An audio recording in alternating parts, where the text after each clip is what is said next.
تکنیک تارعنکبوتی، این هم یکی از تکنیک هایی هستش که توی رنگ های دکوراتیو جاگذاری میشه. حدوداً 24 تا رنگ داره.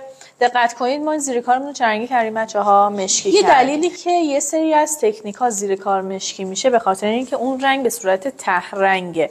نگاه کنید الان این مثلا بنفشه، شما رنگو نمیبینید، به صورت ته رنگه. این باید روی یک رنگ تیره بیاد که خودشون نشون بده.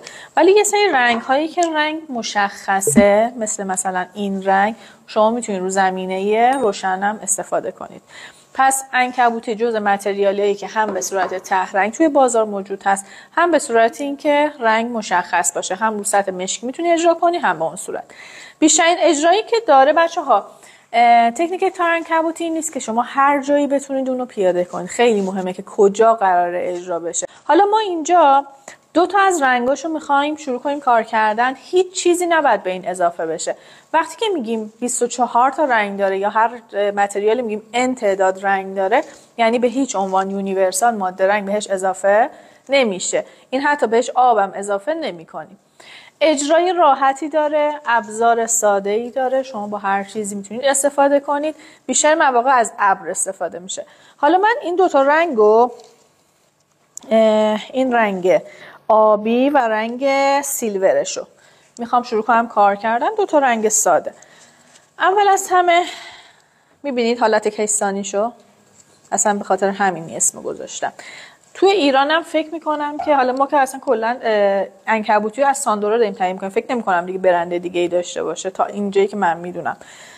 از برند ساندورا داریم تهیه میکنیم. و حالت اجرا هم نگاه کنید بچه‌ها، من اول به صورت 7-8 میرم و بعد شروع میکنم خیلی آروم باز کردن. ابر رو فشار نمیدم، ابر روی کار میخوابه. مجدد میام به صورت 7-8 اجرا میشه و بعد شروع میکنیم رنگو باز کردن. یکی از متریالایی که شما میتونید با تکنیک‌های سنگم ترکیبش کنید، به خاطر اون حالتی که داره، مثلا سنگ فیروزه داری کار میکنی، میتونی بیا این متریالم ترکیبش کنی، مثلا طلایی رو توش به کار ببری. یه موقعی هست دیدم اجرا میکنن فقط به همین صورت.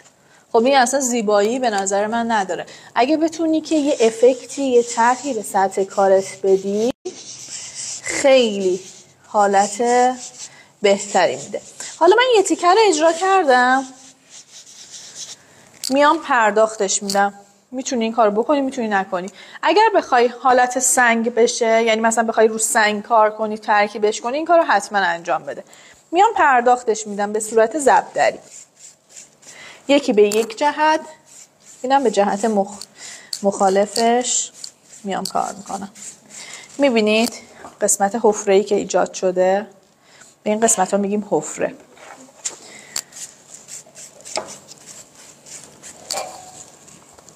رنگ دوم میرم کار میکنم، رنگ سیلور میخوام بیارم داخلش. اصلا تو میتونی مشکی و سفید کار کنی، یعنی خیلی به نظر من جالب میشه، تک رنگش هم خوب میشه. ولی اینکه بیای شلوغش کنی 3-4 تا رنگو ببری خیلی جالب نمیشه. من این سفیدو به این جهت میارم یه مقدار داخل قسمت آبی، یه مقدار تو هم دیگه فیدش میکنم.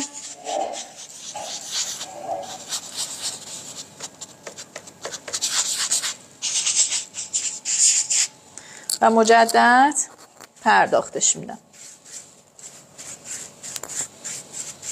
به همین صورت این کار ادامه پیدا میکنه. میتونی که بعد از اینکه اجرا کردی میخوای پرتر بشه، دوباره از این قسمت شروع میکنی کار کردن. الان مثلا این قسمت آبی رو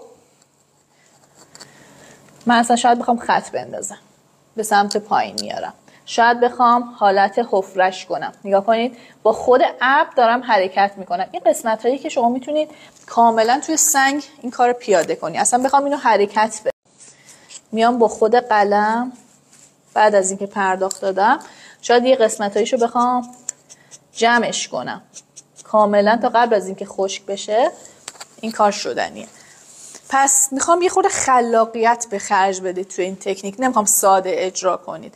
الان توی کاراتون 2 رنگ خوبه به نظر، دیگه 3 رنگش نکنید، 2 رنگ رو انتخاب کنید، ببرید روی کاراتون، شروع کنید کار کردن.